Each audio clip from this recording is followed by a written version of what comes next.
A delegação do Internacional já desembarcou em Bagé, onde enfrenta o Guarani nesta quarta-feira pelo Campeonato Gaúcho com um time reserva. Para esta partida, o Inter tem também uma polêmica envolvendo o lateral direito Hugo Malho, que responde a um processo por um suposto abuso sexual na Espanha e fez com que o Inter emitisse uma nota sobre o assunto ao longo dessa terça-feira.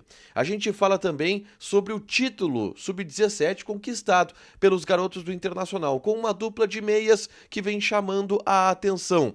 Falaremos também sobre o adversário colorado na primeira fase da Copa do Brasil, que entre os possíveis talvez seja o mais desagradável, e as movimentações no mercado. O Inter acertou uma contratação, mas para fora de campo, de um dirigente que estava no Sport Recife e desembarca em Porto Alegre nas próximas semanas.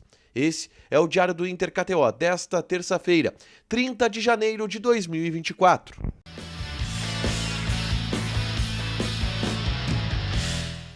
Tudo bem, gente? Obrigado pela participação aqui. Não esquece de deixar teu like, te inscrever, de ativar as notificações para falar do Internacional aqui no Dupla. Nesse vídeo, um resumo do que de mais importante aconteceu no noticiário colorado ao longo dessa terça-feira, tá? O Inter já desembarcou em Bagé com uma grande festa da torcida. Bagé é uma cidade da fronteira, das maiores da região da fronteira e da região sul do estado, tá? A cidade de Bagé, e que é apaixonada por futebol, tem muitos colorados. Eu já estive por lá e o Inter estando em Bagé é um acontecimento.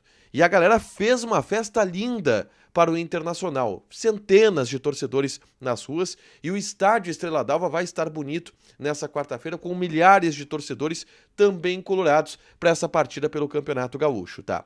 E para esse jogo o técnico Eduardo Cudê vai colocar em campo o time reserva, ainda mantendo a prioridade em cima da carga física dos jogadores na pré-temporada. Dá pra gente projetar um time aqui do Inter, de Antony no gol, Malo na lateral direita, Mercado e Robert Renan na zaga, com o Depena na lateral esquerda.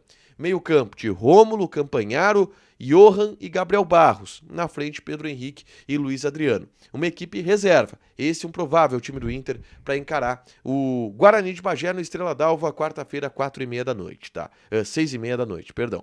Bom, em meio a tudo isso, o Inter viajando para Bagé teve uma polêmica para se resolver ou para tratar, que é o assunto Hugo Malho. Isso porque saiu na Espanha uma matéria trazendo detalhes e recuperando um caso de acusação de abuso sexual contra o lateral direito espanhol colorado.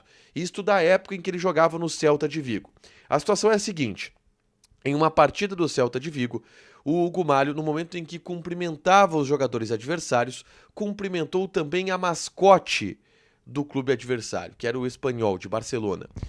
E a mascote, a mulher que estava vestindo a roupa do mascote, afirmou e acusou o Hugo Malho e o processou por ter tocado ela no momento do cumprimento. Existem imagens do momento do cumprimento, são imagens inconclusivas que não mostram o Hugo Malho tocando de maneira abusiva essa pessoa, e o processo segue correndo na Espanha, tá? Em primeira instância, o Hugo Malho foi absolvido, tá? Mas o processo segue acontecendo. E haverá um julgamento de um recurso de segunda instância a partir dos próximos dias. E por isso, esse assunto estourou na Espanha através também de uma matéria relembrando o caso. O Inter lançou uma nota sobre o assunto, tá? Que eu até leio aqui. O Inter, tomando conhecimento do tema privado relacionado a Hugo Malho, veiculado na data de hoje, e que se desenvolve no Poder Judiciário da Espanha, ratifica que obteve do atleta a completa e veemente negativa acerca do conteúdo da acusação. Diante de tal situação, reportamos a nossa plena confiança no jogador e, juntamente com o staff do atleta, a partir da decisão de improcedência em primeira instância já consolidada, aguardaremos o desenrolar do processo com o resultado da medida recursal. O Inter está do lado de Hugo Malho, defende Hugo Malho, acredita na versão de Hugo Malho, e aí o argumento do Inter no bastidor ele já foi absolvido em primeira instância. Então não há o porquê qualquer tipo de ação contra ele pelo fato do assunto ter repercutido na Espanha nessa terça-feira. O Inter está do lado do Hugo Malho e essa foi a nota colorada a respeito do assunto, tá? Avançando, na tarde dessa terça-feira, eu gravei um vídeo aqui no canal falando sobre um título conquistado pela base colorada. Os garotos do Sub-17 foram campeões da FAM Cup, que é um torneio organizado pela Faculdade das Américas, patrocinadora do Palmeiras. O Inter venceu o Red Bull Salzburg na final nos pênaltis.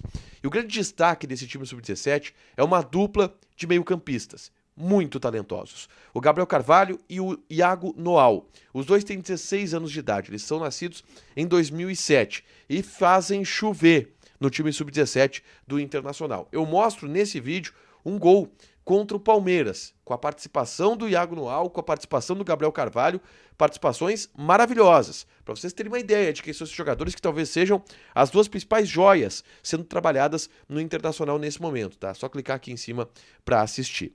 Uma outra notícia importante dessa terça-feira foi a definição do adversário colorado na primeira fase da Copa do Brasil, que é o Asa de Arapiraca, de Alagoas. O Inter vai enfrentar ou na semana do dia 21 ou na semana do dia 28 de fevereiro o Asa de Arapiraca. Jogo único, fora de casa, lá em Arapiraca, para o Inter definir a sua classificação ou não para a próxima fase da Copa do Brasil. Detalhe. No Asa de Arapiraca joga o Júnior Viçosa, que passou no Grêmio, o Didira, meia, que passou pelo CSA, são os jogadores de maior renome do Asa de Arapiraca. Além disso, de todos os adversários possíveis nesse sorteio, o Inter entende que pegou um adversário mais complicado, pela distância, pelos jogadores. Dentre os adversários, o Inter entende que teve um pouco de azar porque pegou a viagem talvez mais complicada, que é para Arapiraca. Por último, gente, eu quero falar sobre uma contratação feita pelo Internacional, tá? Mas não é uma contratação para dentro de campo, ela é para fora. O Inter acertou, e eu confirmei esta informação, acertou uma contratação de Jorge Andrade, que é o atual executivo do Sport Recife, e que chega para trabalhar no departamento de futebol do Internacional. E eu, sim, estou sendo um pouco reticente quanto ao cargo que Jorge Andrade irá ocupar no Internacional, porque cabem algumas apurações ainda, tá?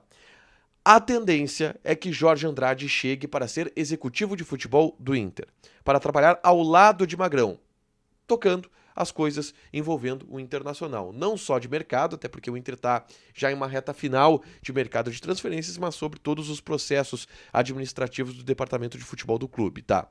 Um ponto importante, o Jorge Andrade, que já comunicou ao presidente do Sport Recife, isto também já é noticiado na imprensa pernambucana, que vai aceitar e que aceitou já a proposta do Internacional, ele não chega agora, tá? Em Porto Alegre. Devem demorar algumas semanas para que ele venha. Eu especulei, e repito, eu estou conjecturando porque não tem a confirmação ainda, a tendência é que ele venha para o departamento de futebol profissional, como executivo de futebol, mas a outra possibilidade seria ele vir trabalhar na base, já que o Gustavo Grossi, ele fica até março e depois provavelmente vai sair. É uma possibilidade, tá? Eu repito, não tem a confirmação de onde o Jorge Andrade vai trabalhar. Qual o escopo do departamento de futebol a partir da chegada do Jorge Andrade. Mas já há um acerto do Inter com o Jorge Andrade. Ele já comunicou isto ao presidente do Sport Recife. E as próximas semanas serão dos últimos ajustes de mudança, de burocracia, para que ele, de fato, apareça no Internacional e comece os seus trabalhos. Mas o Jorge Andrade, que é um profissional formado nas categorias de base do Inter, tá? Ele foi executivo da base do Internacional já no passado e está retornando ao Inter nessa temporada de 2024. Para fechar, gente, vamos falar aqui de KTO, tá? Vou passar algumas odds dessa quarta-feira, como, por exemplo, Campeonato Gaúcho. Grêmio e Juventude, odd do Grêmio 1,47, empate 4, Juventude 6,6. E tem também Inter e Guarani de Bagé. Odd do Inter 1,13, empate 5, Guarani de Bagé 8,5. Joga na KTO. Te registra, coloca o cupom ADUPLA que tu ganha 20% de bônus em cima do teu primeiro depósito. Fechado? Deixa teu like, te inscreve, ativa as notificações que vai ter mais conteúdo aqui no canal. Beijo!